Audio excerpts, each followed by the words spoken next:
चलिए, हम देख रहे हैं केमिस्ट्री केमिकल काइनेटिक। आज हम बात करेंगे एक इम्पॉर्टेंट टॉपिक का जिसका नाम है आपका अरहेनियस थ्योरी। ठीक, जिसको आप पूरा नाम बोलना चाहें तो क्या बोल सकते हैं? Collision theory of Arrhenius. इन्होंने क्या कहा कि जब कोई केमिकल रिएक्शन होती है तो उस केमिकल रिएक्शन को कंप्लीट होने के लिए बहुत सी चीज़ों का होना आवश्यक होता है। अगर वो चीज़ वहाँ पे प्रेजेंट ना हो तो वो केमिकल रिएक्शन कंप्लीट नहीं होगी। तो क्या बात उन्होंने कहा, चलिए समझते हैं। देखिए क्या बोला, अकॉर्डिंग टू दिस थ्योरी, इस थ्योरी के अनुसार flowing condition must be required to complete chemical reaction. यहाँ पे जो कंडीशन है वो कंडीशन को क्या होना आवश्यक है किसी केमिकल रिएक्शन को कंप्लीट होने के लिए। समझ में आया? अब क्या कंडीशन है उसको ध्यान से समझिए। पहला कंडीशन अरेनियस ने क्या कहा, मॉलिक्यूल्स ऑफ रिएक्टेंट यानी कि अभिकारक का अणु, molecules of reactant collide respective side to complete reaction. इसको अपनी एक निश्चित और क्या करना होगा, टकराना होगा, तभी आपका रिएक्शन पूरा होगा। बात समझ में आया? निश्चित और, अगर उल्टा दिशा में टकरा गया तो वो रिएक्शन कंप्लीट नहीं होगा। समझ में आया? दूसरा उन्होंने क्या कहा, molecules have required minimum energy to form activated complex. अणु के पास, किसका अणु के पास में? रिएक्टेंट के अणु के पास कम से कम इतना एनर्जी होना आवश्यक है कि वो आपका एक्टिवेटेड कॉम्प्लेक्स बना सके। एक्टिवेटेड कॉम्प्लेक्स बना सके का क्या मतलब, किसको कहेंगे? संकृत यौगिक, कॉम्प्लेक्स या कंपाउंड, दोनों की चीज होता है, याद रखिएगा, कंपाउंड या कॉम्प्लेक्स। समझ में आया इस लाइन का मतलब? मॉलिक्यूल्स के पास यानी कि जो अभिकारक है उस मॉलिक्यूल्स के पास में कम से कम इतना एनर्जी आवश्यक है कि वो क्या बना सके, एक्टिवेटेड कॉम्प्लेक्स बना सके। समझ में आया? तीसरा पॉइंट ध्यान से देखिए क्या बोला, minimum energy required bye activated complex. जो एक्टिवेटेड कॉम्प्लेक्स यहाँ पे बना ना, उस एक्टिवेटेड कॉम्प्लेक्स को कम से कम ऊर्जा चाहिए जो आपका एनर्जी का बैरियर है उसको क्या कर जाए, पार कर जाए, क्रॉस कर जाए। समझ में आ गया? तभी आपका रिएक्शन क्या होगा, कंप्लीट होगा। चलिए, ये जो 3 पॉइंट आपने लिखा, इस 3 पॉइंट को आपको हम यहाँ पे समझाते हैं। क्लियर? यहाँ पे है आपका प्रोडक्ट, यहाँ पे क्या है, प्रोडक्ट। ये है आपका प्रोडक्ट, प्रोडक्ट कहते हैं रिएक्टेंट। ये क्या है आपका, रिएक्टेंट। अभिकारक कहते हैं जो क्रिया करके क्या बनाएगी, प्रोडक्ट बनाएगी। क्लियर? अब क्या होगा कि इस रिएक्टेंट को, रिएक्शन को कंप्लीट करने के लिए अपना निश्चित दिशा में क्या करना होगा, उसका मॉलिक्यूल्स को टकराना होगा। बात समझ में आया? तभी वो रिएक्शन कंप्लीट होगा। और इसमें कम से कम इतना एनर्जी हो कि वो एक्टिवेटेड कॉम्प्लेक्स बना सके। ठीक, और उस जो एक्टिवेटेड कॉम्प्लेक्स बना, उस एक्टिवेटेड कॉम्प्लेक्स में कम से कम इतना एनर्जी हो कि वो एनर्जी बैरियर को पार कर सके। तो देखिए, जब ये प्रोडक्ट बना तो प्रोडक्ट से डायरेक्ट आपका रिएक्टेंट से डायरेक्ट आपका प्रोडक्ट तो नहीं बनेगा। बनेगा क्या? अब आटा गूंद के रखे हैं और उसको डायरेक्टली आप रोटी बनाएंगे तो बनेगा क्या? नहीं बनेगा। उसमें आपको क्या चाहिए, एनर्जी चाहिए। और एनर्जी किस रूप में आप उसको देते हैं, हीट के रूप में देते हैं। समझ में आ गया? और उसको रेस्पेक्टिव साइड से भी क्या करते हैं, टकराते हैं, पलटाते हैं रोटी को। नहीं पलटाइएगा तो वो रोटी नहीं बनेगा। यही चीज़ यहाँ पे उन्होंने कहा। तो रिएक्शन में भी ये होती है कि किसी भी रिएक्शन को कंप्लीट होने के लिए उसको रेस्पेक्टिव साइड में उसको टकराना पड़ेगा। समझ में आया? उससे क्या बनेगा, आपका एक्टिवेटेड कॉम्प्लेक्स बनेगा। क्लियर? तो ये देखिए, एक्टिवेटेड कॉम्प्लेक्स बनाया और इस रिएक्टेंट के पास में इतना एनर्जी है कि ये आपका जो क्या है, बैरियर है, ये भाग, इसको क्या कहेंगे हम लोग, एनर्जी बैरियर। इस एनर्जी बैरियर को क्या कर जाए, जंप करके पार कर जाए। समझ में आया? इसी एनर्जी को हम लोग किसके नाम से जानते हैं, एक्टिवेशन एनर्जी के नाम से जानते हैं। मतलब A for activation, E for energy.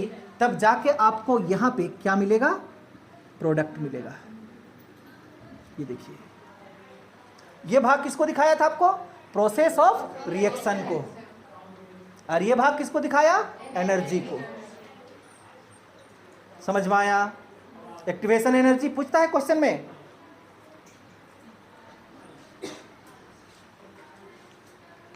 Activation energy से क्या समझते हैं?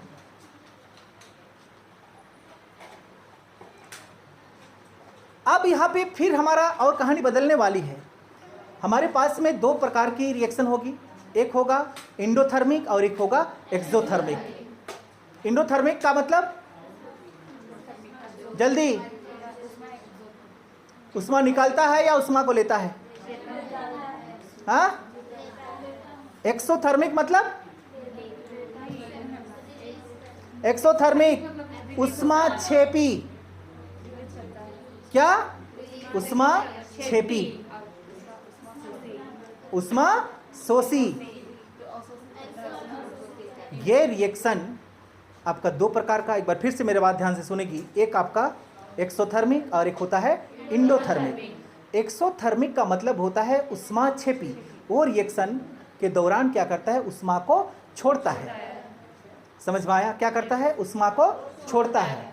इसका यह मतलब हुआ कि energy of reactant, energy of reactant is greater than energy of product. नहीं समझ में आया? हाँ, रिएक्टेंट बड़ा होगा तभी तो उष्मा निकालता है। उष्मा क्या है, एनर्जी है, अनदर फॉर्म ऑफ एनर्जी। तो प्रोडक्ट का एनर्जी से रिएक्टेंट का एनर्जी क्या है, बड़ा है। इसीलिए तो वहां से क्या निकल रहा है, एनर्जी निकल रहा है। छोटा रहता तो थोड़ा निकलता। समझ पा रही है? और इंडोथर्मिक में इसका जस्ट क्या हो जाएगा, उल्टा हो जाएगा। मतलब रिएक्टेंट का एनर्जी कम होगा, प्रोडक्ट का एनर्जी ज्यादा होगा। बात समझ में आया? तो इसका यह मतलब हुआ कि एक्सोथर्मिक रिएक्शन को कंप्लीट कराने के लिए आपको एक्टिवेशन एनर्जी की आवश्यकता कम पड़ेगी। नहीं समझ में आया? आपको हम सिंपल भाषा में समझाते हैं कि एक्टिवेशन एनर्जी किसको कहते हैं। आपको 50 केजी उठाने के लिए वजन दिया गया, ठीक? कितना केजी? 50 केजी। आप उसको नहीं उठा पा रहे हैं।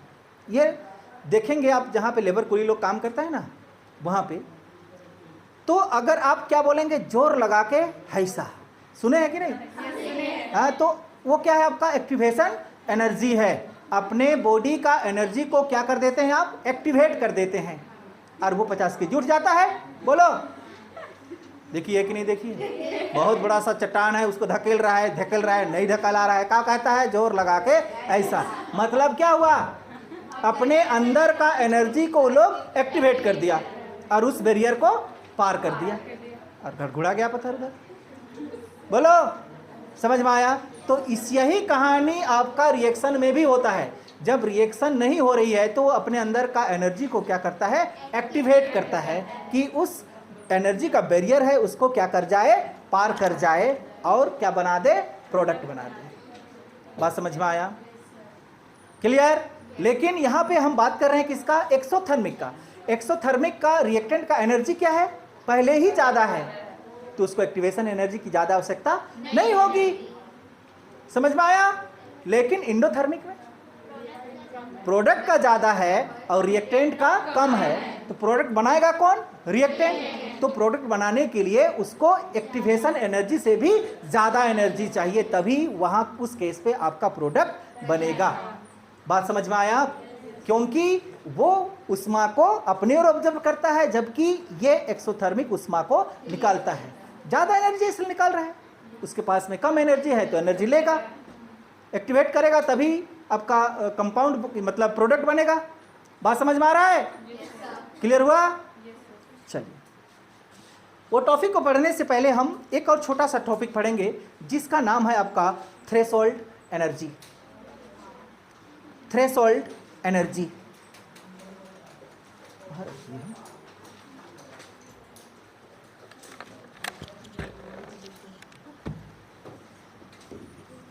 डालिए टॉपिक थ्रेशोल्ड एनर्जी।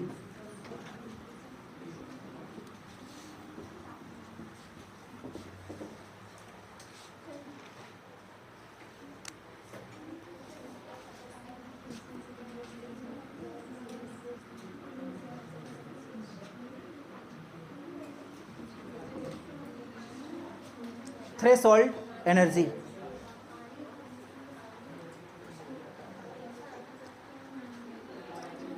लिख लिए? एसएच होता है, हाँ, एसएच, थ्रेशोल्ड एनर्जी। सुनिएगा मेरे बात को ध्यान से। थ्रेशोल्ड एनर्जी किसको कहते हैं?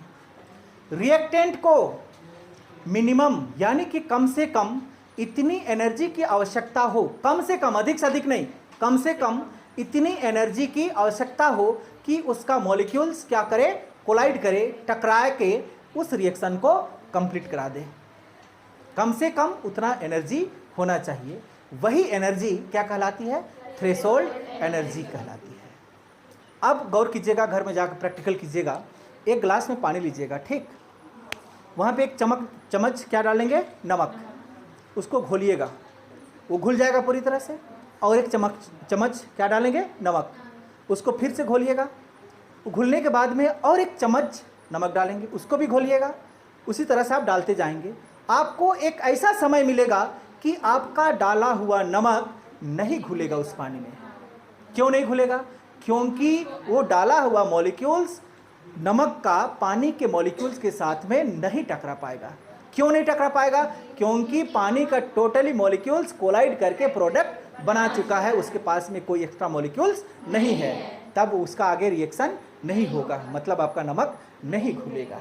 तो कम से कम रिएक्टेंट के मॉलिक्यूल्स के पास में उतना एनर्जी होना चाहिए कि वो टकरा के उस रिएक्शन को क्या कर दे? कंप्लीट कर दे। थ्रेशोल्ड एनर्जी कहलाती है। बात समझ में आया? चलिए लिखेंगे, the minimum energy, the minimum energy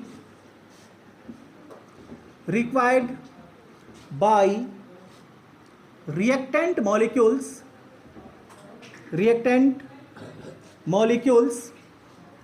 to collide and complete the chemical reaction. This minimum energy are known as threshold energy.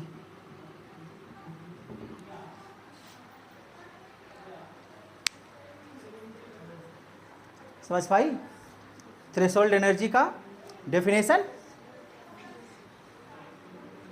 Simple भाषा में लिख दिए हैं। क्या बोला?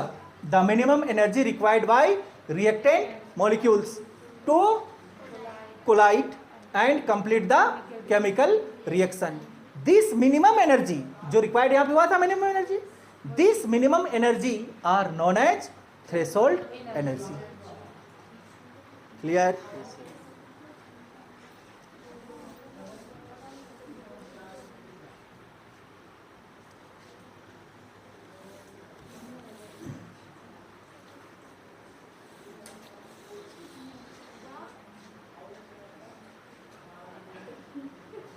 हो गया? चलिए मिटा दे इसको।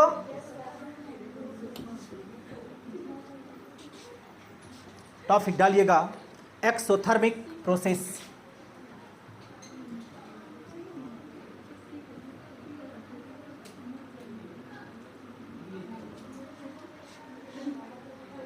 ऊष्माक्षेपी क्रिया, इसको आप हिंदी में बोलना चाहें तो क्या बोल सकते हैं? ऊष्माक्षेपी क्रिया। ऊष्माक्षेपी क्रिया में किसके पास एनर्जी ज़्यादा होता है?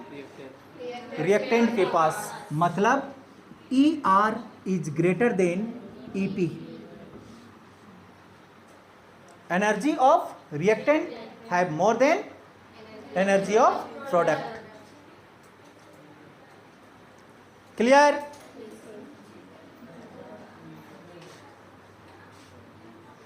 चलिए ध्यान से समझिएगा इसको।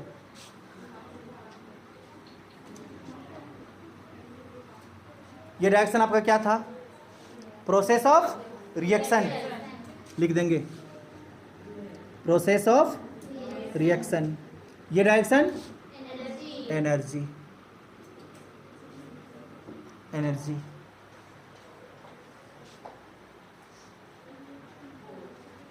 किसका एनर्जी ज्यादा? रिएक्टेंट का।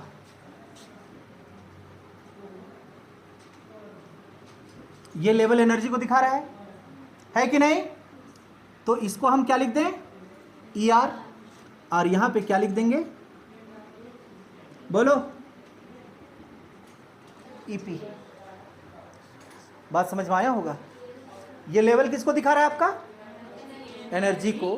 तो किसका एनर्जी ज्यादा है? रिएक्टेंट का। प्रोडक्ट का एनर्जी कम है। क्लियर? चलिए, अगर आप सिंपल केस में देखें तो रिएक्टेंट रिएक्शन करके क्या बनाएगा? प्रोडक्ट बनाएगा। समझ पा रही है? ध्यान से सुनना। प्रोडक्ट में आएंगे, यहीं पे नहीं रुकना, क्योंकि आप क्या बना रहे हैं? प्रोडक्ट, इसलिए प्रोडक्ट पे लाएंगे। ठीक, ये वाला भाग आपको पता होगा, ये था एक्टिवेशन एनर्जी। क्या बात समझ में आया? आप पिछला केस में कहां से शुरू किए थे उसको ध्यान से देखिए। यहां से शुरू किए थे, लेकिन रिएक्टेंट के पास में तो पहले से ही एनर्जी क्या है? ज़्यादा है। तो इस रिएक्शन को कंप्लीट कराने के लिए इस रिएक्टेंट को एक्टिवेशन एनर्जी की आवश्यकता नहीं पड़ेगी, इस बैरियर को क्रॉस करने की आवश्यकता नहीं पड़ेगी। मतलब ये आपका यहीं पे क्या कर देगा? उस रिएक्शन को कंप्लीट करा देगा। ये देखिए, ये वाला क्या हो गया आपका? रिएक्टेंट। ये वाला क्या हो गया? प्रोडक्ट। बात समझ में आया? बाकी चीज आप जानते हैं। ये भाग क्या कहलाता है आपका? Energy barrier.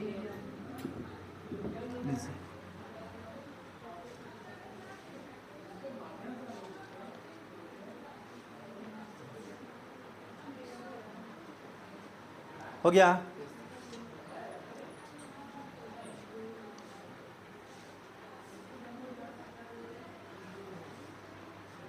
आगे बढ़ें, मिटा दें इसको।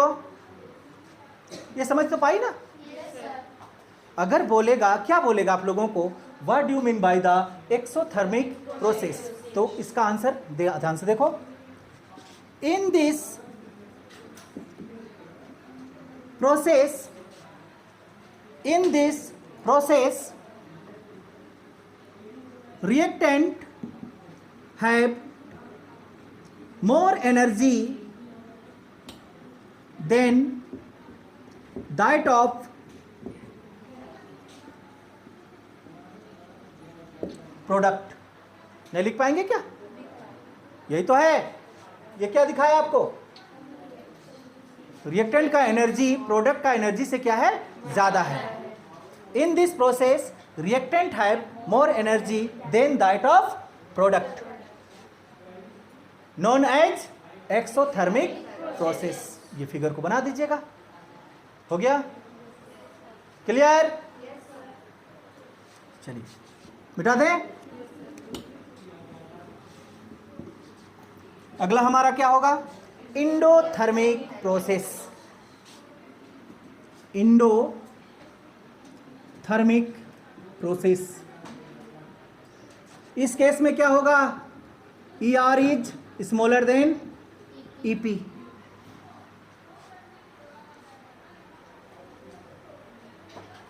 हो गया?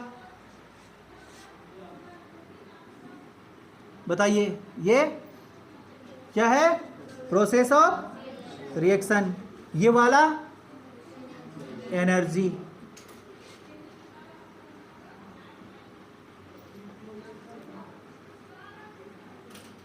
बोलो, ये वाला क्या होगा?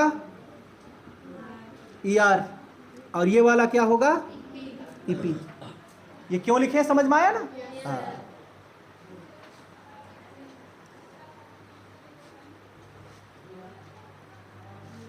बात समझ में आया? चलिए ध्यान से समझिएगा।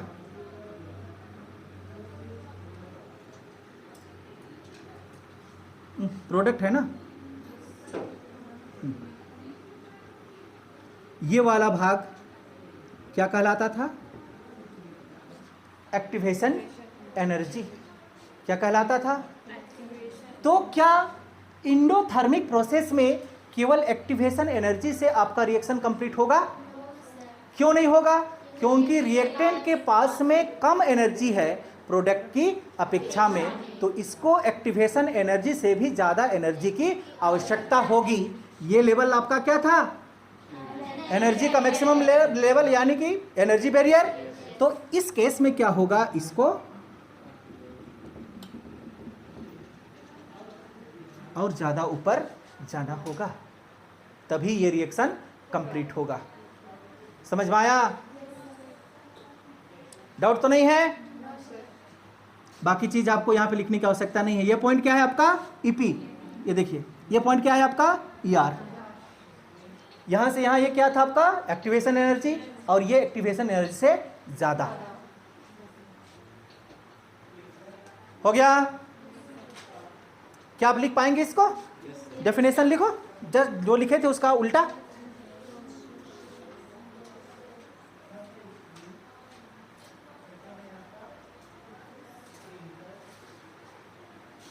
इसी को लिख देंगे।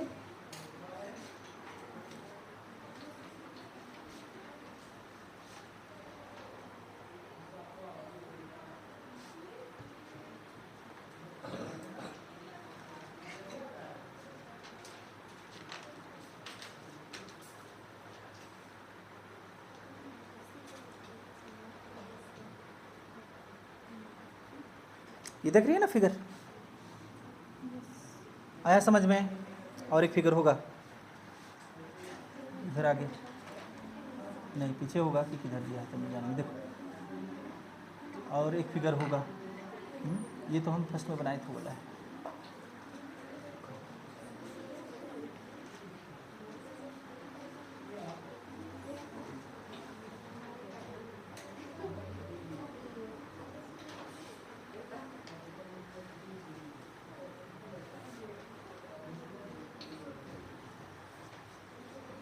हो गया? ये समझ में आया? एक्टिवेशन एनर्जी, इंडोथर्मिक प्रोसेस और एक्सोथर्मिक प्रोसेस। आप सिर्फ यहाँ का एनर्जी को याद रखेंगे कि किस प्रोसेस का में एनर्जी किसका ज़्यादा होता है। ठीक, ग्राफ प्लॉट करने का तरीका भी आप समझ गए होंगे। एनर्जी में जो ऊपर है मतलब ज़्यादा को दिखाएगा, जो नीचे है वो कम को दिखाएगा। जस्ट इक्वेशन आप इसका फिगर को देखेंगे तो इसका उल्टा है, पीछे वाला है ना। ये वाला पॉइंट यहाँ है और ये वाला पॉइंट यहाँ है। समझ में आया?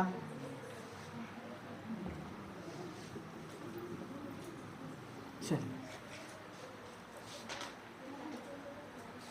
इस चैप्टर का केमिकल काइनेटिक का लास्ट टॉपिक, जिसका नाम है हमारा अर्हेनियस इक्वेशन।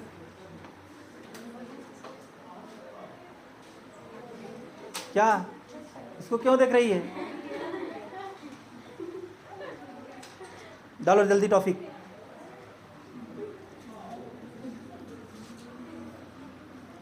अर्हेनियस स्पेलिंग क्या होता है इसका?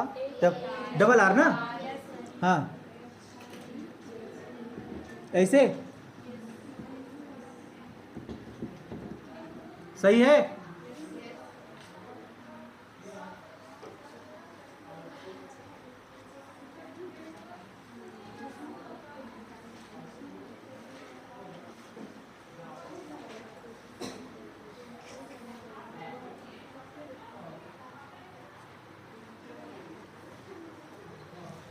चलिए ध्यान से देखिएगा। According to this equation found that, पाया गया ये क्या बनाया, एरेनिस ने ये प्रैक्टिकल किया और क्या पाया उसको समझेगी। के इज डायरेक्टली प्रोपोर्शनल, के क्या है आपका, कापा है, कौन सा कांस्टेंट है, rate constant is directly proportional to the e base, ये ई बेस ध्यान से समझिएगा, power minus activation energy by RT. हाँ ये मतलब एक्टिवेशन एनर्जी, आर आप जानते हैं क्या है, यूनिवर्सल गैस कांस्टेंट, और ये टी क्या है आपका, टेम्परेचर है। ठीक,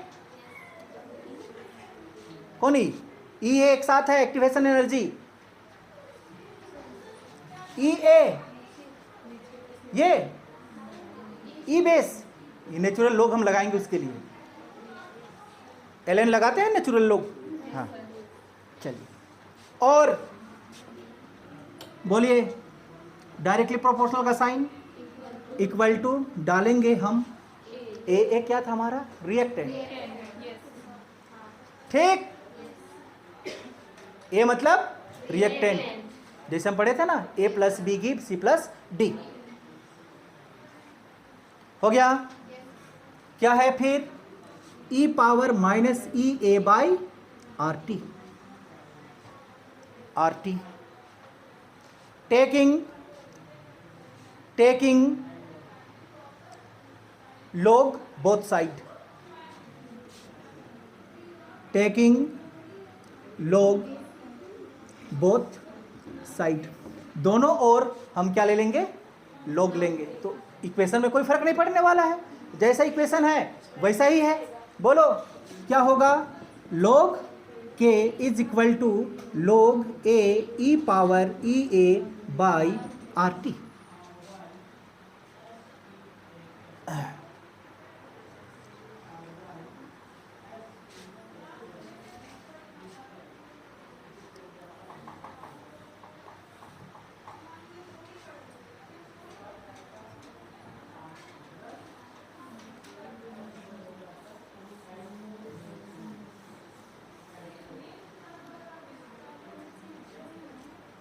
एक हमारे पास में बुलियन अलजेब्रा सुनी है नाम, बुलियन अलजेब्रा, अलजेब्रा का मतलब समझ में आता है, किसको कहते हैं, बीज गणित को कहते हैं अलजेब्रा। उसमें आपको एक फार्मूला देखने के लिए मिलेगा, बुलियन अलजेब्रा। बुलियन अलजेब्रा के अनुसार अगर हम लोग लेते हैं तो उसका पावर बेस में बदल जाता है। मेरा बात समझ में आया? अकॉर्डिंग टू बुलियन अलजेब्रा अगर हम लोग लिए तो उसका पावर जो है वो किस में बदल जाएगा, बेस में बदल जाएगा, याद रखिएगा आप। ठीक, और जब ये बेस में बदलेगा तब जहाँ पे आपका देख रहे हैं ये अलग पार्ट होगा और ये अलग पार्ट होगा। कहने का मतलब यहाँ पे ये होगा, उसको भी आप यहाँ पे थोड़ा सा ध्यान दीजिएगा। क्या है आपके पास में, log k is equal to log a plus ये वाला पावर है ना, ये क्या हो जाएगा आपका, बेस बन जाएगा, minus E A by R T log e बन जाएगा। ध्यान दीजिएगा, अकॉर्डिंग टू बुलियन अलजेब्रा लिख लीजिएगा ये।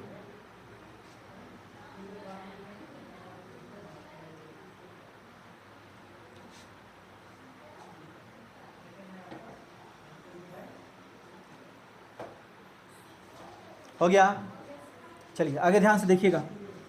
देयरफॉर log e बेस का वैल्यू क्या होता है, 1, जो log 10 के बराबर होता है।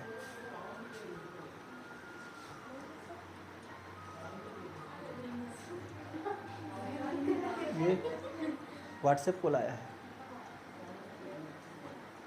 जा रहे हैं।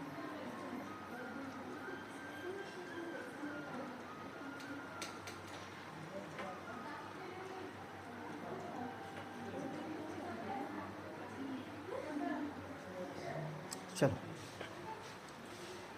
ये log e बेस का वैल्यू क्या हो जाएगा इसमें, 1, log 10 के बराबर होता है। log 10 का भी वैल्यू क्या होता है, 1 होता है। तब इस केस में आपको क्या मिलेगा, ध्यान से बताइए हमको जल्दी। बोलिए। log k is equal to क्या है आपके पास, log a plus minus E A by are T. इसका वैल्यू क्या हुआ, 1 हुआ। ठीक, आगे ध्यान दीजिएगा। और log k is equal to log a plus minus E A by are T.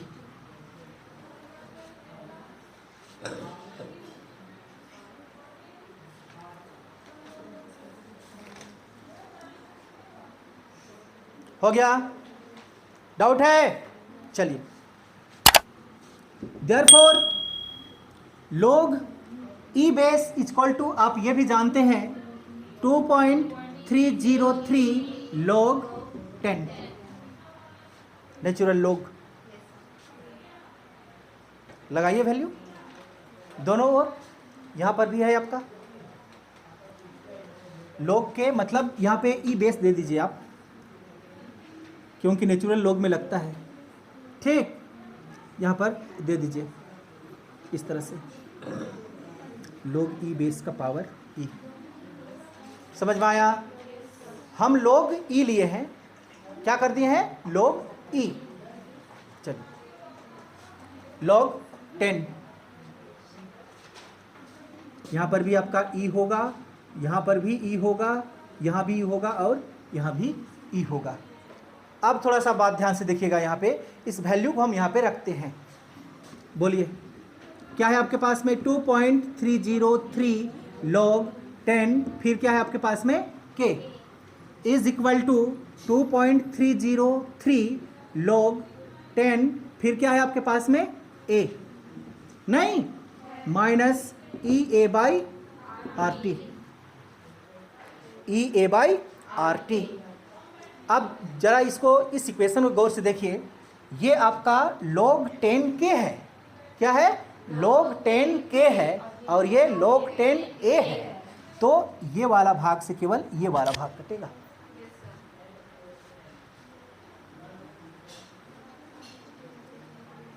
हो गया? चलिए ध्यान से समझिएगा फिर से।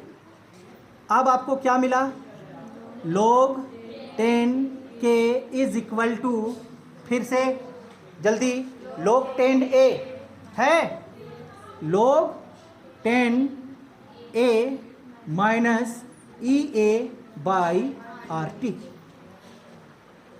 क्लियर? अब यहां पे ई ए को निकालना चाहते हैं तो निकाल सकते हैं, छोड़ना चाहते हैं तो यही इक्वेशन को आप हाईलाइट करके छोड़ सकते हैं। यह आपके ऊपर डिपेंड करता है। कहां पर, कहां पर ई लगा रही है, कहां पर log 10 है, ये तो कटा, ये log ई का वैल्यू है ये। चलिए, हो गया ये। चलिए लिखेंगे, for simple line equation, for simple line equation, simple line equation. आप एक फार्मूला जानते हैं, अगर मैथ पढ़े होंगे, सिंपल लाइन इक्वेशन का y इक्वल टू क्या होता है, जल्दी, mx प्लस सी, पढ़े हैं? हाँ, तो लिखो ना यहाँ पे, ये मैथ से आया है, ठीक ना। ये किसके लिए है, सिंपल लाइन इक्वेशन का फार्मूला है, y इक्वल टू क्या होता है, mx प्लस सी होता है। क्लियर? क्या आप इसको लिख सकते हैं y equal to C plus M X? कोई फर्क पड़ेगा? नहीं।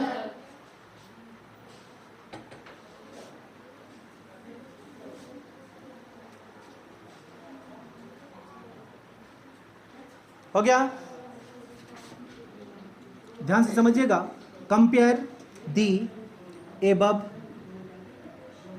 इक्वेशन, जो हमारा इक्वेशन निकला है ना, उस इक्वेशन के साथ में हम क्या करेंगे, इसको कंपेयर करने वाले हैं। समझेगी? करें कंपेयर। y किसके बराबर, log 10k के बराबर। नहीं समझ में आया? आया। सी किसके बराबर? log 10 a के बराबर। और m किसके बराबर? m किसके बराबर? माइनस को बाद में लिखेंगे ना, ई ए बाई आर टी के बराबर। बात समझ में आया? क्लियर? चलिए हम छोटा सा यहां पे बना देते हैं। देखिए ये डायरेक्शन और ये डायरेक्शन आपका x को दिखाएगा, ये डायरेक्शन आपका y को दिखाता है। अब जानते हैं कोऑर्डिनेट सिस्टम में ये डायरेक्शन किसको दिखाता है? x को, ये डायरेक्शन y को। चलिए क्लियर? डाउट है? नहीं। ये डायरेक्शन किसको दिखाया? y इज इक्वल टू, तो क्या हम इस लाइन को लिख सकते हैं log 10 के? नहीं समझ में आया? आया।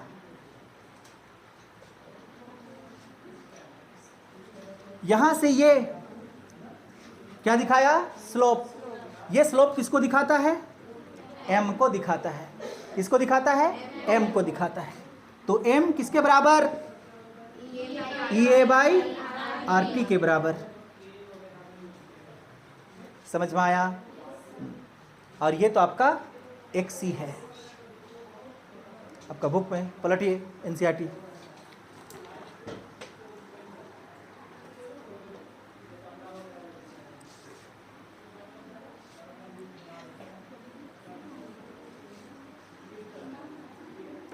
नहीं है, वही है। और थोड़ा सा ध्यान दीजिएगा, यहाँ जो x जो है ना, ये x का डायरेक्शन, ये टेम्परेचर का इन्वर्स को दिखाएगा। किसको दिखाएगा? टेम्परेचर का इन्वर्स को।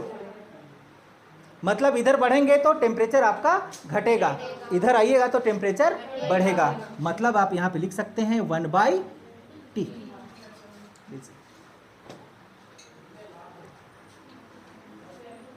यही इक्वेशन आपका क्या कहलाता है? आर्हेनियस का इक्वेशन कहलाता है, जहां से हम एक्टिवेशन एनर्जी को क्या कर सकते हैं? मेजर करते हैं। और इसको मैथमेटिकल कंक्लूजन दिया गया जिसका नाम है simple line equation. Simple line equation. According to this equation,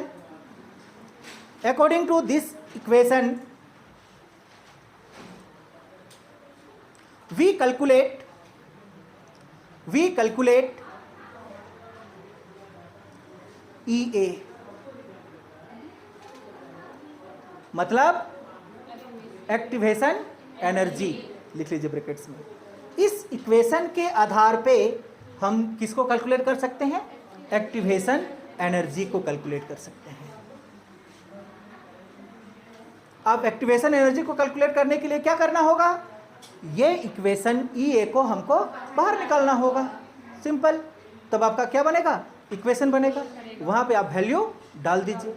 अब वैल्यू डाल दीजिएगा क्या मतलब, उसको भी समझा देते हैं। चलिए ये के क्या है आपका? Rate constant. अगर वहां पे रेट कांस्टेंट दिया हुआ रहेगा क्वेश्चन में तो आप डाल सकते हैं। ठीक। ए क्या है आपका? रिएक्टेंट। रिएक्टेंट का वैल्यू दिया हुआ रहेगा, आप डाल सकते हैं। ठीक। एक्टिवेशन एनर्जी आपको निकालना है। आर कांस्टेंट है, यूनिवर्सल गैस कांस्टेंट। टेम्परेचर आपको दिया हुआ रहेगा। क्या एक्टिवेशन एनर्जी नहीं निकलेगा? निकल जाएगा। क्लियर? तो यहीं पे हमारा ये जो चैप्टर था केमिकल काइनेटिक्स क्या होती है? खत्म होती है। क्लियर? कल से हम एक नया चैप्टर में चलेंगे जिसका नाम है सरफेस केमिस्ट्री, पृष्ठीय रसायन। ठीक।